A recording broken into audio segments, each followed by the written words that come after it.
Hola, ¿qué tal? ¿Cómo están? Bienvenidos a Gestea, el podcast. Yo soy Ana Pau y el día de hoy estoy con la doctora Debbie Casis. Hola. Y cuéntanos, Debbie, ¿de qué vamos a estar hablando el día de hoy? Hoy vamos a hablar de pérdida gestacional recurrente.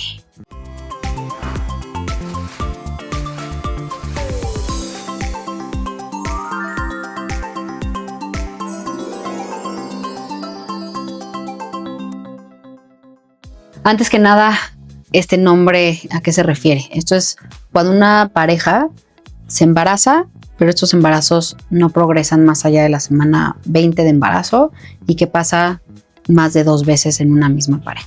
¿Y por qué no pasa a partir de esa semana? O sea, ¿hay algún factor que sea como el decisivo para que digan a partir de esta semana como que ya no es viable? No, no es un factor nada más y es justo la razón por la cual si hacemos un diagnóstico de una paciente que decimos, ok, ya tuvo un embarazo, lo perdió, tuvo otro embarazo y lo perdió, ahí tenemos que tomar cartas en el asunto y decir, ok, esto ya no es algo que pasó porque casual, mala suerte, ¿no? Sino es algo que tenemos que buscar activamente por qué no están progresando los embarazos. O sea, este tema lo tocamos un poquito con la doctora Larisa de genética, porque hay mucho también, antes de meternos así como en las causas y eso, hay mucha controversia de cuándo empiezas a estudiar una paciente que tuvo una pérdida. Ok. Ahora sí, entrando un poquito en cosas más personales, cualquier pareja que ya tuvo una pérdida es devastador. O sea, para la mujer es horrible, para el hombre también, o sea, pero es algo extremadamente triste y no le deseo eso a nadie y solo pasar por eso dices, oye, cuando pasas por algo así te estás preguntando, oye, ¿qué hice mal? ¿Qué hicimos mal? ¿Qué pude haber hecho? ¿Qué pude haber cambiado? Mucho la culpa. Uh-huh. Entonces, muchas veces, como la mayoría de las veces, un embarazo, o sea, especialmente la primera pérdida, la mayoría de las veces por una cuestión de que el embrión no venía sano. O sea, que cromosómicamente no estaba bien y por eso no progresó, que lo preguntaste hace rato. Ese es lo que pasa la mayoría de las veces. Ok. Entonces estás en un punto donde sí estudiamos porque fue algo que pues es común que pase, o ya mejor hacemos todo para tratar de evitar que vuelva a pasar algo así y evitar ese proceso devastador de perder un embarazo. ¿Qué tan común es de que suceda un embarazo en las primeras semanas? Súper común. O sea, es tan común que ni se dan cuenta. Que la mayoría de las mujeres tenemos una pérdida. O sea, si tú te sientas en una mesa y le preguntas a mujeres que tal vez ya tienen hijos o, oye, ¿has tenido una pérdida? La mayoría te van a decir que sí. Pero nadie lo dice. Así, antes de tener a mi hijo tuve una pérdida. Claro. Y es como, yo también. O sea, es algo que no se platica. Al igual que el común denominador de todos nuestros episodios es de que ya todo el mundo pasó por eso. Sí. Lo mismo pasa con las pérdidas. Okay. Y es algo muy común que no se habla. Ok. Entonces llegar a ese punto donde, ok, ya tienes una pareja y ya perdiste un embarazo. ¿Qué sigue? Obviamente como pareja y como mujer y como hombre dices, ok, ¿qué vamos a hacer? Especialmente si eres muy muy metódico, decir, ok, ya pasó esto, no queremos que pase otra vez, ¿qué es lo que tenemos que hacer? ¿Cuáles son los siguientes pasos? Entonces, y lo platiqué con Larisa en ese episodio. Ella me dijo, desde la primera deberíamos revisar. Y sí estoy de acuerdo con ella. Claro. Por guías internacionales te dicen que te esperes hasta la segunda pérdida. O sea, como el consenso en general es que, pues como ya no es tanto una situación de que es tan común que le puede pasar a la mayoría de las mujeres, ya 2, pues eso es menos normal. Entonces ahí ya entras como en un protocolo de estudiar por qué tienes una segunda pérdida. Ha habido casos en los que, por ejemplo, este tipo de situaciones pasa de que la paciente no sabe que está embarazada, uh-huh. Le deja de bajar 2-3 meses, uh-huh. De repente como que ya le baja, pero en realidad es un aborto espontáneo y nunca supieron que era un aborto. Es que sí puede ser, y justo cuando preguntamos como, oye, ¿te has embarazado alguna vez? No, o has tenido como alteraciones en tu periodo, así, sí, yo era muy regular y tuve un mes que estábamos intentando y no pasó, no me hice una prueba de embarazo, por cualquier cosa, ahí podemos sospechar que hubo una pérdida. No lo podemos confirmar, obviamente, si ya pasó, pero es también muy común. Y pasa también mucho en pacientes que, por ejemplo, que no tienen periodos regulares. Entonces, como pues para mí era normal, ¿no? Era normal que no me bajara y pues no me bajó, pero resulta que en esa ocasión no le bajó porque estaba embarazada. Entonces ahí es un poquito difícil de hacer el diagnóstico. Lo podemos sospechar, especialmente cuando estamos platicando con una paciente que, oye, tuve una pérdida y oye, te ha pasado esto, que pasan unos meses, no te baja y tienes un manchado, sangrado, algo. Entonces ahí lo podemos sospechar y se lo comentamos a la paciente. Qué duro de ser tener un... Es muy feo. aborto. Sí. Es muy, muy feo y de verdad no se lo deseo a nadie. Y es una situación donde, como dije hace rato, te cuestionas todo. Ahí en ese sentido, cuando tengo una paciente que le pasa una pérdida, pues lo pongo un poco en la mesa así, a ver, solo porque las guías dicen no significa que es lo mejor para ti como persona y como paciente. Entonces como mira, lo que podemos hacer es entrar en este protocolo o, sabes que pues fue un poquito pues mala suerte y bueno, sigamos, ¿no? Y volvamos a intentar y checamos todo lo que se tiene que checar, etcétera. Yo lo que creo es que incluso antes de buscar embarazo hay ciertas cosas que debemos checar para asegurar que nada más el cuerpo de la mujer y la mujer están listas para tener un embarazo y poder llevar un embarazo a término. Okay. ¿Cuáles serían tus top 3 cosas que checarías? O sea, revisaría hormona tiroidea, resistencia a la insulina y muchas veces cuando tenemos una pérdida, cuando hacemos un tratamiento de cómo hacer la interrupción, puede ser dando tratamiento médico, es decir, pastillas para que salga, pues ya el bebé ya no está viable, etcétera, que salga el tejido y ya pues queda el útero vacío y ya pueden pues, eventualmente volver a tratar, o que se haga un procedimiento quirúrgico. Okay. ¿Cuál sería este? Pues se llama aspiración. Okay. O sea, antes le decían legrado, pero en realidad ya no es legrado porque no usamos el instrumental, que es una legra que es muy agresiva, entonces... Sí, no lo ubico, pero... No te lo recomiendo. O sea, tiende a ser un instrumento metálico más agresivo y puede ser más daño de lo que ayudas. Entonces, lo que usamos es un aspirador que es mucho más, pues más cuidadoso. Ajá. Pero eso implica entrar a un quirófano, los gastos de un quirófano, los gastos de hacer una cirugía, etcétera. Entonces, ahí pues depende también qué quiera hacer la paciente. ¿Por qué le diría a una paciente, oye, sabes qué? Tal vez es tu primer pérdida, hazte un estudio, o sea, hagamos una aspiración? Ahí sería para ver si podemos estudiar los restos del embarazo y ver si la causa pudo haber sido por una enfermedad cromosómica. Okay. Y ya descartamos eso que dije hace rato. Y esto también lo platiqué con Larisa y ella me dijo, no, pues lo mejor sería que revisáramos a todas y ya lo descartas o ya lo metes caíste en la estadística normal, entre comillas, y entonces pues no tienes que hacer nada más. Pero si sale, oye, no sabes que resulta que estaba normal, no era algo cromosómico, entonces ya te vas al lado de completar pues, toda la batería de estudios que se necesita. Entonces ahí es un poquito poner pues las opciones sobre la mesa. A veces cuando estás en esa situación es difícil tomar la decisión porque, o sea, son muchas cosas que tienes que platicar. La presión, la tristeza, la culpa, todo lo que estás pasando es muy difícil tomar una decisión, pero bueno, para eso estamos, para ayudarles a navegar un poquito esa parte y pues les decir, oye, pues estas son las opciones, haríamos esto por esto y pues que sepan qué se puede hacer y tratar de evitar en un siguiente embarazo que pueda hacer lo mismo. Ponte tú que ya, ¿no? Tal vez no, o sea, se va a hacer el protocolo, ¿no? Que tiene el famoso protocolo de pérdida gestacional. Entonces, típicamente revisamos el cariotipo de los dos papás.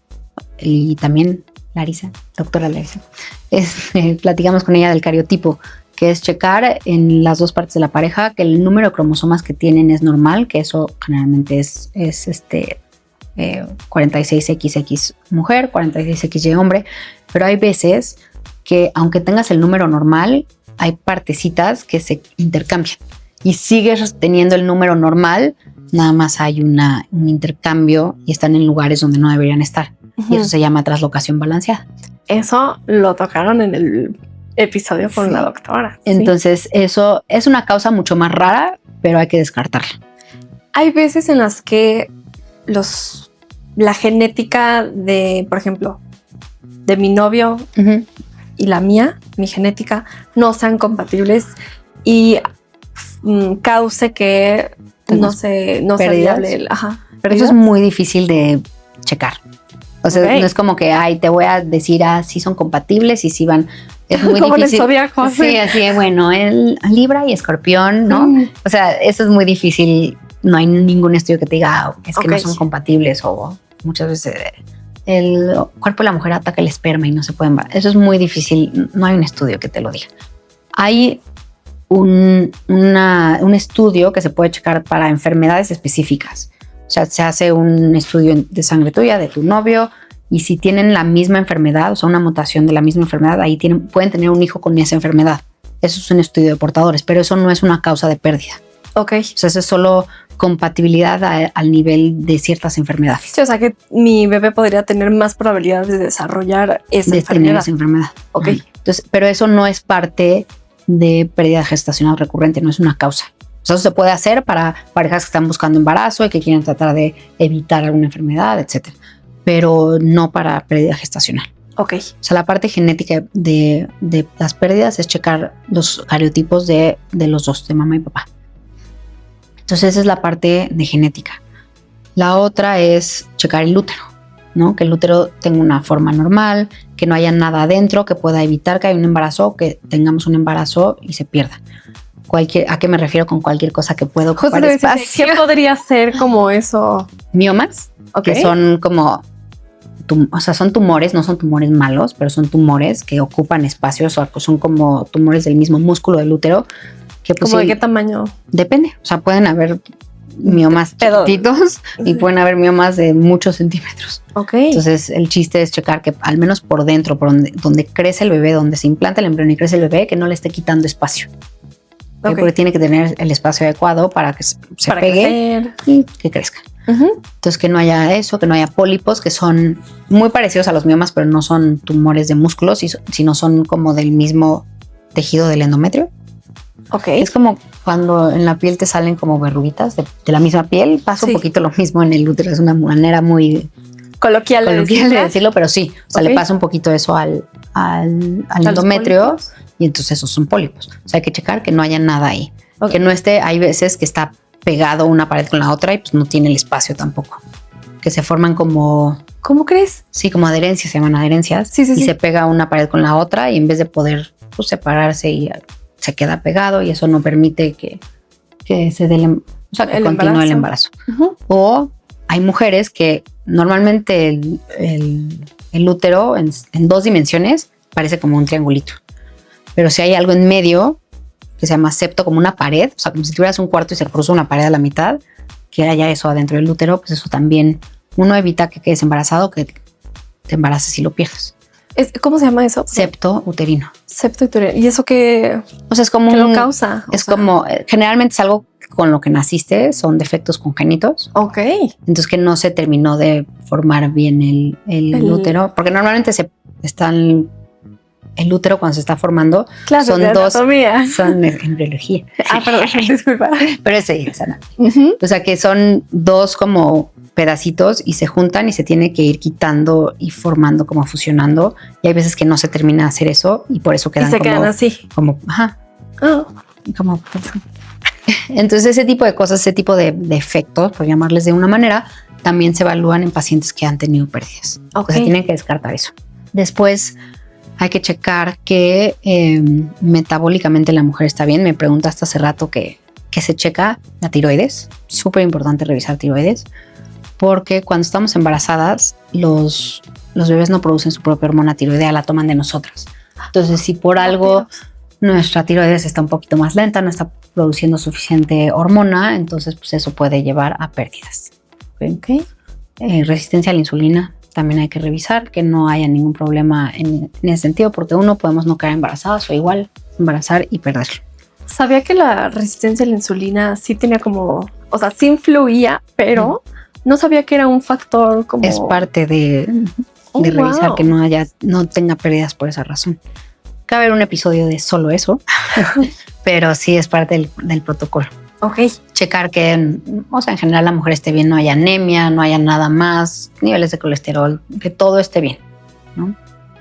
Y de ahí es, o sea, obviamente pues ya escuchaste, ¿no? Son muchos estudios, muchas revisiones. Hay que checar también el esperma del hombre. Vale la pena revisar que tenga buena cantidad, que no sea algo de calidad espermática, que se estén perdiendo los embarazos. Entonces hay que revisarlos a los 2. Sí. Otro estudio que es importante hacer es cultivos vaginales. Hay bacterias que viven en el tracto vaginal y en el tracto reproductivo que pueden hacer que igual no nos embaracemos o nos embaracemos y los perdamos. Y son bacterias que típicamente no revisamos si no sabes qué buscar. Ok. Entonces tiene que ser un cultivo buscando ciertas bacterias para poder ver si están ahí, si sí, tratarlas. ¿Cómo qué bacterias son? Hay una que se llama ureaplasma, micoplasma, clamidia, gonorrea, algunas otras que son más conocidas. Debe decir, esas sí las conozco. Esas sí las conoces. No personalmente. No son mis amigas. No personalmente, pero no las... Sí, entonces eso es algo que también muchas veces como que no revisan. Ok. Y entonces resulta que pues si hay una infección, se puede tratar, se trata a la mujer, se trata a la pareja y se revisa que ya se haya erradicado la bacteria. ¿Candidiasis? ¿O cómo se llama? No, cándida no. Cándida, ¿no? Cándida es hongo. Ok. O sea, es importante que no tenga una mujer candidiasis porque, bueno, lo mejor es que la flora vaginal y la flora que eventualmente está también en útero esté lo más normal posible. Entonces, cualquier infección hay que tratarla. Eso sí. O sea, pero no específicamente cándida no tiene tanta asociación con pérdida. Ok. Pero sí hay que tratar. O sea, si está en la infección hay que darle tratamiento. Lo Macambe. No. ¿Eso no? No. ¿Por qué? No, yo te doy atrás. Top 3 medicamentos. No, tampoco. No es anuncio de medicamentos. Ok. No. Entonces, pueden ver que pues, es algo muy robusto y aparte no he entrado a lo un poquito más complejo, que son enfermedades de trombofilias, o sea, enfermedades de coagulación o enfermedades inmunológicas. Okay. Hay un síndrome que se llama síndrome de antifosfolípidos, que una de los puntos para poderla diagnosticar es que la mujer tenga 2 o más pérdidas, aparte de otros estudios que se hacen en sangre y otros criterios. Pero uno de los criterios para decir, ok, una mujer tiene este síndrome de antifosfolípidos es que tenga pérdidas. Ok. Entonces es entrar en la parte de hematología, de inmunología, para descartar que no sea una causa de que la mujer tenga pérdidas. Los estudios de lo que llamamos trombofilias, lo de la coagulación y todo lo inmunológico, tienden a ser estudios muy caros. O sea, están arriba de 20,000 pesos hacer todo ese panel para checar que no sea una situación de coagulación o una situación de inmunología. Pero es parte de la valoración de una mujer que ha tenido pérdidas. Ok. Entonces, si es el caso de que una de estas está positivo, también pues, es un tratamiento con anticoagulantes, antiplaquetarios, dar tratamiento con un reumatólogo que ve la parte de inmunidad y hacerlo en conjunto para evitar que pase. También, si revisas muchas guías, muchas ni siquiera dicen, pues es que no damos tratamientos aunque salga positivo. Ajá. O sea, como que no buscamos típicamente porque es más raro y no está completamente probado de si sale una alteración, si le das tratamiento va a evitar que se pierda. Okay. Pero lo que se trata de esto es que trates de tener, si vas a hacer una evaluación, que hagas todo y que tengas el panorama completo y no digas, bueno, como esto es un poco más raro porque esto no va a cambiar nada, no lo hacemos, sino tienes que tener la información completa. Sí, más vale prevenir que lamentar. Exacto. Entonces, pues si tienes todo y tienes un panorama completo, pues es más fácil tomar decisiones o decirle y aparte el diagnóstico va a ser el diagnóstico más fácil. Y obviamente cuál es la cura o cómo se trata la pérdida gestacional recurrente, pues depende de qué encontraste. Es diferente una paciente que tiene una alteración en la coagulación que una paciente que tiene un mioma, que una paciente que tiene una translocación cromosómica.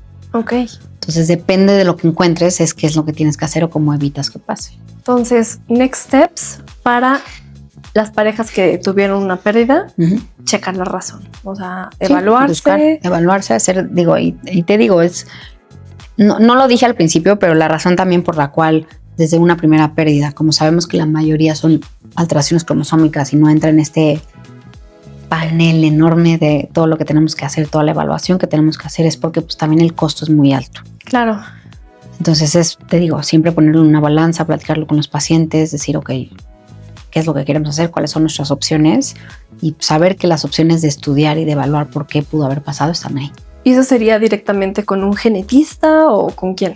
Idealmente con un ginecólogo especialista en fertilidad que se pueda apoyar de un genetista, que se pueda apoyar de otras especialidades, reumatología, hematólogos, por si tenemos un diagnóstico en ese punto que nos ayuden a tratarlo. Entonces, sí es un poco pues, tener todo el panorama y que ayudarnos de especialidades específicas. Y muy amplio, o sea... Porque también, por ejemplo, también hábitos, nutrición, todo eso también influye. Sí, entonces, obviamente no se trata de cortarles todos los vicios, pero de cortarles los vicios ni que la pasen mal, pero pues idealmente si fuman, cualquiera de los dos, que dejen de fumar, que empiecen a hacer más ejercicio, no necesariamente porque esa fue la razón de la pérdida, pero porque hay que en general mejorar salud para que el embarazo sea lo más saludable posible. Oye, ahorita estabas hablando sobre muchos factores que abarcaste como muchos, pero siento que uno de los más importantes o a los que la gente más le interesa sería la edad. ¿La edad es un factor que influye en las pérdidas gestacionales? Sí, porque me regreso un poquito a la causa principal, que es que el embrión no esté sano cromosómicamente. Y esto igual siempre lo digo en todas mis pláticas de reserva ovárica. Conforme avanzamos de edad, las mujeres tenemos menos óvulos y de menor calidad. Y cuando estoy hablando de calidad me refiero a que cuando forman embriones que no están sanos. Ok. Entonces, porque no tiene el número normal de cromosomas. Entonces, la razón también de la que digo 35 años y que baja la reserva ovárica y la calidad es porque los óvulos que que terminamos teniendo ovulando después de ese tiempo, se torna que la mayoría no están sanos. Entonces esos óvulos van a crear embriones que no van a estar sanos y esos embriones, si se implantan, se pierden o no se implantan. Entonces para mujeres acercándose hacia los 40 y pasados los 40 es más difícil quedar embarazada porque pues esos óvulos no están sanos y aunque sean fertilizados no van a dar ningún embrión que se pueda implantar. O si se implanta, pues es un embrión que tiene muy alta probabilidad de que no esté sano, entonces tienes muchas pérdidas. Pues conforme nos vamos acercando hacia los 40 y pasados los 40, es más difícil quedar embarazada y si te embarazas es más probable que tengas una pérdida. Ok. Entonces, sí, obviamente no es lo mismo una paciente de 25 años que está teniendo pérdidas que una paciente de 40, pero no significa que le tenemos que también decir, es que es porque tiene 40. Sí, no es el único factor. No es el único factor. Es muy importante y siempre lo digo y lo repito y etcétera, pero también esa paciente tenemos que abordar que, oye, ¿sabes qué? No vaya a hacer algo más. Y sí, checar como el background. Y es lo que digo hace rato, hay que revisar todo porque tenemos que tener todo el panorama y si sí, pues decimos, pues sí, fue la edad. O sea, es lo más probable, pero tampoco nos podemos quedar en bueno, es que es eso. Oye, en las pláticas que haces a finales de mes, que se llaman Preserve and Chill Party, están muy padres, vaya. Enseñas una línea del tiempo sobre las edades de las mujeres y cuántos óvulos son los que necesitan para formar un embarazo exitoso o un recién nacido vivo. Vi que a la edad de los 40 años necesitas 40 o más óvulos para formar un embarazo exitoso. Es justo por eso. O sea, es justo porque conforme avanzamos de edad, la cantidad de óvulos que tenemos sanos es menor. O sea, una paciente menor de 30 años, el 90% de sus óvulos son sanos. Y después de los 40, el 90% de sus óvulos no son sanos.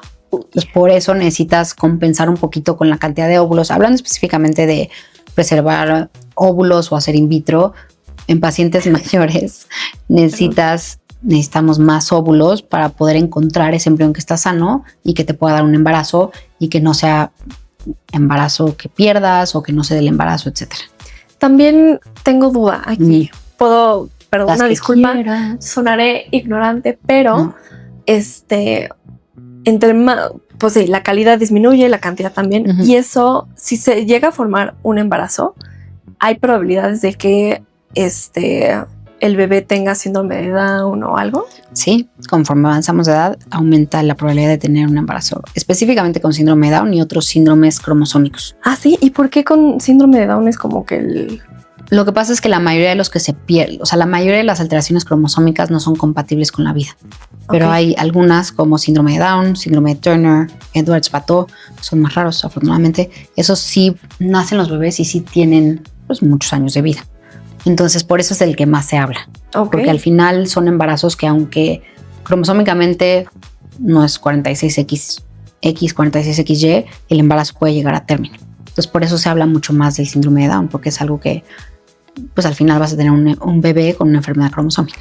Ok, pero sí aumentan las probabilidades. Sí, de todas las enfermedades cromosómicas, pero si tienes una enfermedad cromosómica de trisomía 21, o sea, un cromosoma extra en la posición 21, entonces ese bebé tiene más probabilidad de nacer.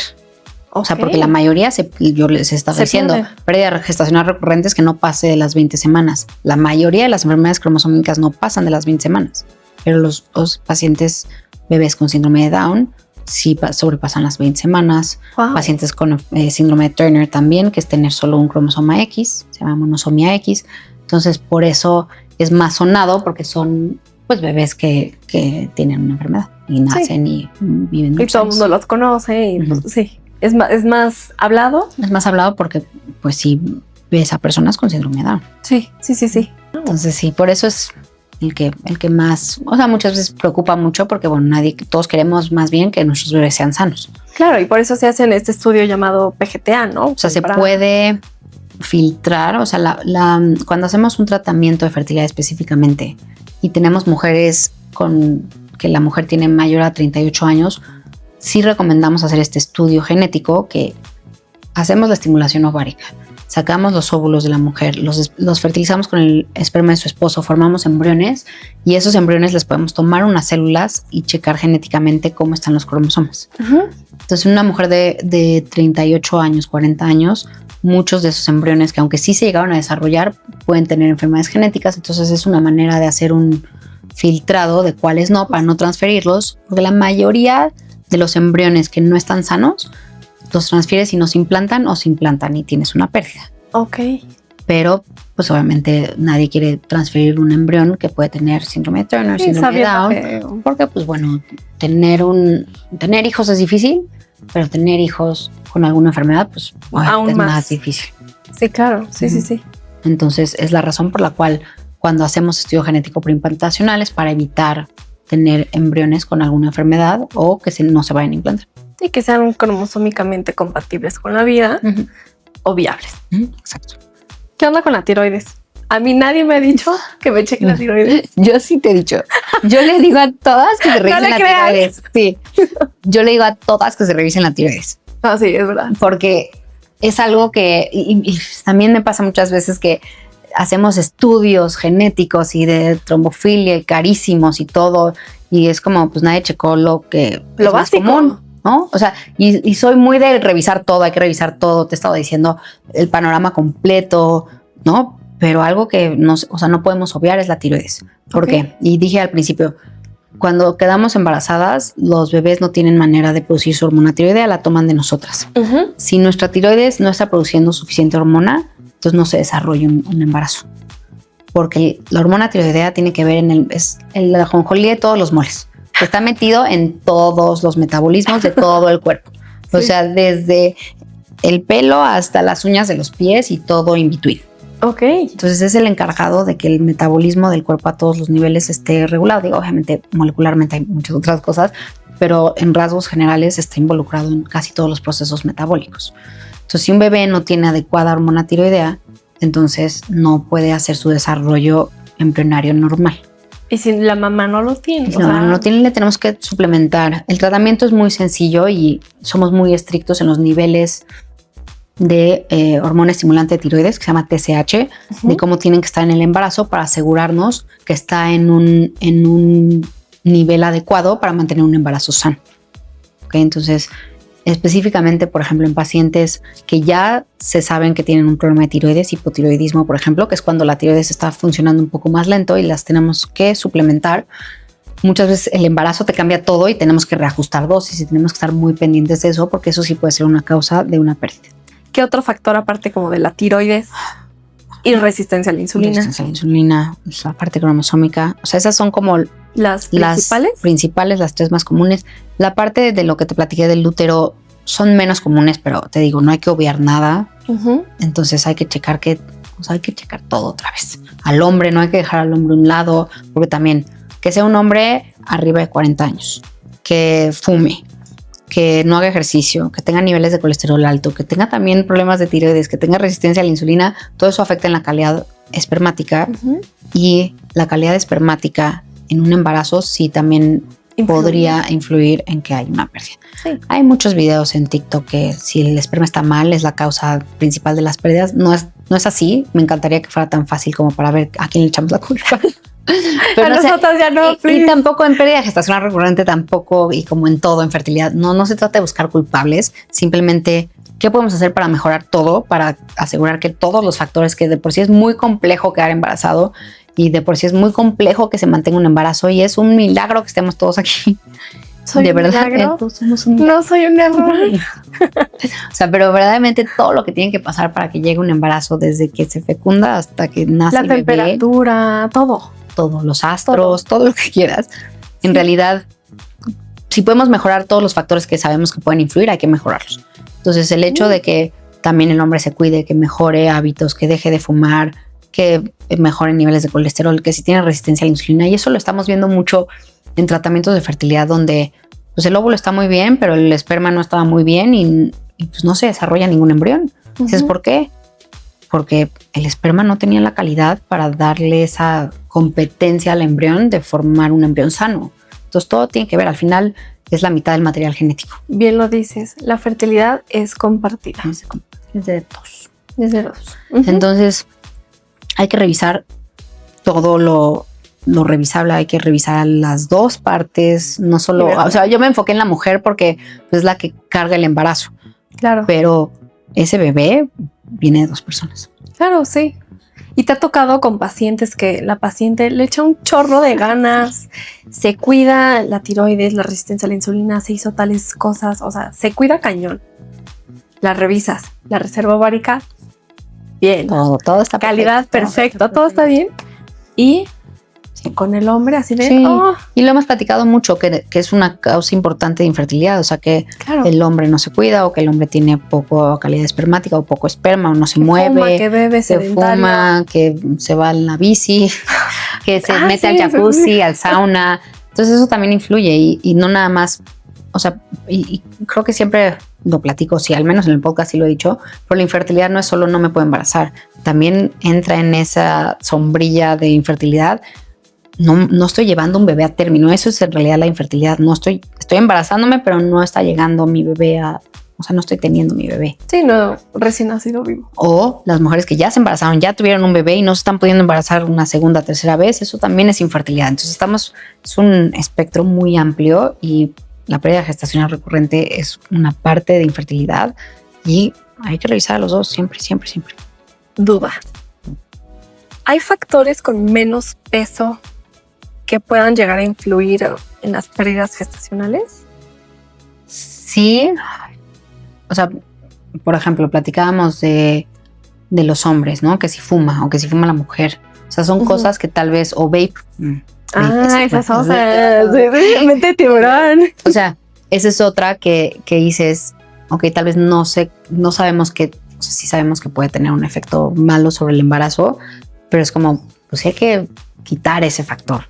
O sea, aunque tal vez en el esquema completo no tiene el peso así de que, porque fumaste, se perdió el embarazo, ¿no? Porque también me dicen que, es que muchas mujeres en el embarazo fuman y se embarazan y tienen un bebé. Eso no significa que no esté, ya sabes, que no lo tengas que quitar ese factor. Voy a ventanear a mi tía. Deja de ventanear a tus familiares en el podcast. Es que no tengo de otra cosa que hablar, pero mi tía se la pasó fumando todo el embarazo y su bebé nació perfecto. Sí. Bueno, hasta donde sé, ¿verdad? O sea, son bebés que tal vez pueden nacer antes, bebés que nacen un poquito más chicos de lo que les correspondería, de su potencial. O sea, son cositas, no a todos les pasa. O sea, no es como, o sea, muchas veces confundimos el que algo sea causal, o sea, de que sea que hiciste esto y esta es la consecuencia, algo que sea un factor que puede influir en el resultado que tuviste. Ok. Entonces, no todo, o sea, es ir quitando cositas, ir quitando el peso. La libra dentro de mí dice que tienes una balanza, ¿no? Y estás buscando, pues si vas poniendo cosas malas, aunque sean poquitas, te va a dar el efecto que no quieres. Entonces, quitas tabaquismo, mejoras tu dieta, haces ejercicio, tienes problemas de tiroides, las corriges, resistencia a la insulina, entonces pues ya llegas a ese punto de balance donde pues son cositas. La libra en mí. Sabía que te y gustaría. Sí, como, claro, obvio. Entonces sí, es estas cositas chiquitas, no porque no sean la causa, así de que, es que tuvo un problema cromosómico, entonces por eso se perdió. Lo demás también importa. O sea, porque no nada más es quedar embarazada. Y no nada más es pasar las 20 semanas, es cómo las pasas, cómo llevas el embarazo, cómo te cuidas en el embarazo. Eso tiene mucho, mucho que ver en el resultado que tienes y los bebés que tienes, cómo es el desarrollo de tus bebés. O sea, va más allá. Y siempre también en el podcast lo he dicho, no nada más se trata de que se embaracen las pacientes, sino que esos bebés estén sanos y que esos bebés a largo plazo no les estemos causando problemas. Diabetes. O sea, problemas de crecimiento, diabetes, problemas de desarrollo, problemas neurológicos. O sea, que sean cosas que les estamos pasando a nuestros hijos de una manera sana.